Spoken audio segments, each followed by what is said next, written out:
Hi, and welcome to Basement Backgammon. In this episode, we're going to be looking at a travel board, a 1 1/4 inch board by the Dreuke Blue Chip Game Company out of Michigan. The Dreuke Company, not the Dreuke Blue Chip Game Company, which are two different companies, but Dreuke was an old manufacturer, and I don't know if there's still an ongoing concern, but they were an old manufacturer of chess equipment way back in the day, and they became so good at it, they became kind of known as the go-to for American chess equipment.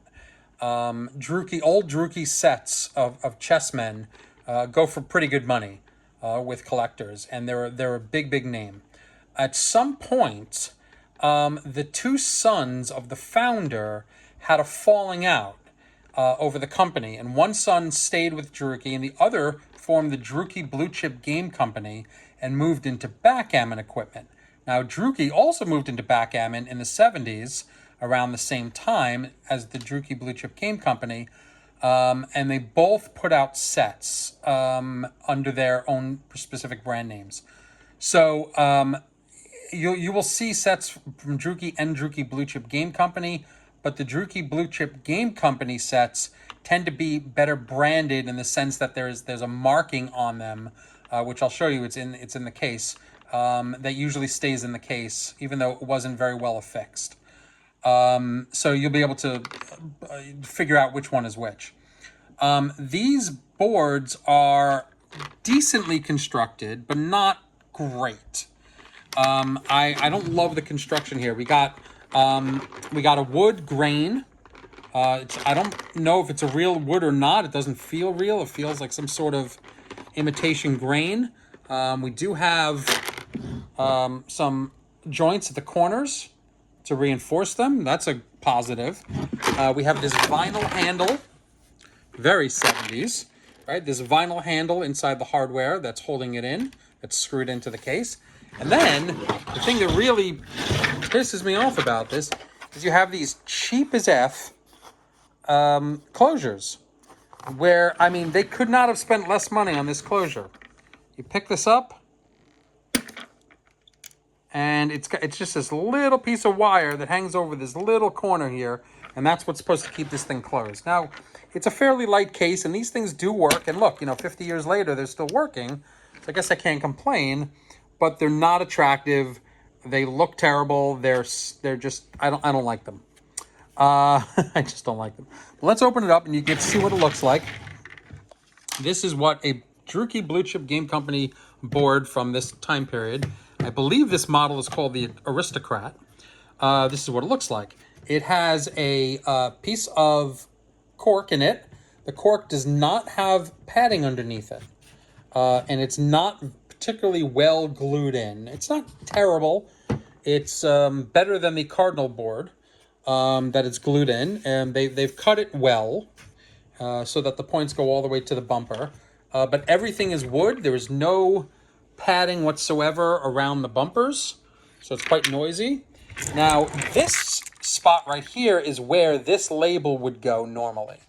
So let me show you the label. This is the Dreuke Blue Chip Game Company label out of Grand Rapids, Michigan. There's a great website which details the history of Dreuke and Dreuke Blue Chip Game Company, which is where I got my information. And if I can find it, I will put it in the comments. This would normally have been affixed here, but over the years, the adhesive has come undone, and the labels tend to fall into the board. If you could find it with the label, it's great, because it's a good indicator of where it came from. In addition, it came with the original instructions, DBC, Dreuke Blue Chip Game Company, 209 Front Northwest, Grand Rapids, Michigan. As well as a set of green and a yellow Bakelite checkers. The precision dice are modern and not original. The cube, I may have put a different cube in here. I'm not sure this came with a cube, and if it did, I'm not sure this was the one. But it would have looked something like this.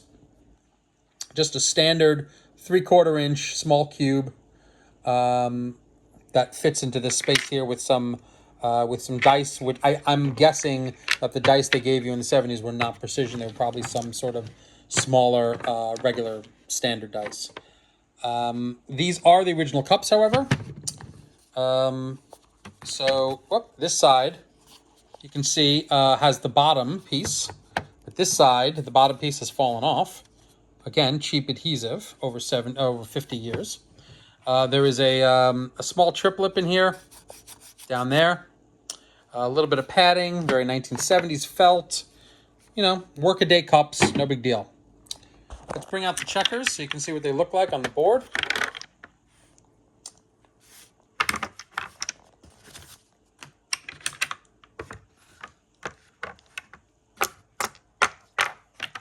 As with many manufacturers, including the Dreuke Blue Chip Game Company, they did not give a lot of consideration to the 6 across rule. So when they put 6 across on the bottom, you tend to get a lot of slop in these 70s boards. I don't know when that became a consideration, but modern boards are very well fit to the size of the checkers, whereas these older boards, they really didn't care much whatsoever. So let's see how many fit across here. Here's my 6 across, and look how much slop there is. Look how much slop there is. Tons of it. Not great. Not the worst I've ever seen, but not spectacular. I really would have preferred a tighter fit.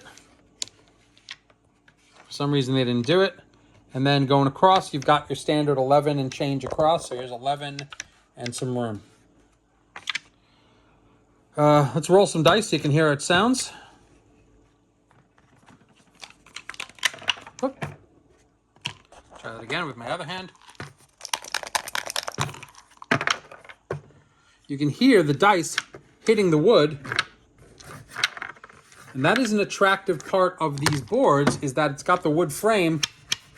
So you can hear the checkers as they come down. And as you stack checkers and put them against the rail, you can hear them.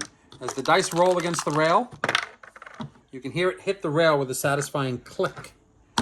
So if you like wood boards and you're into this sort of aesthetic, you know, Dreuke's got some good stuff in the vintage style.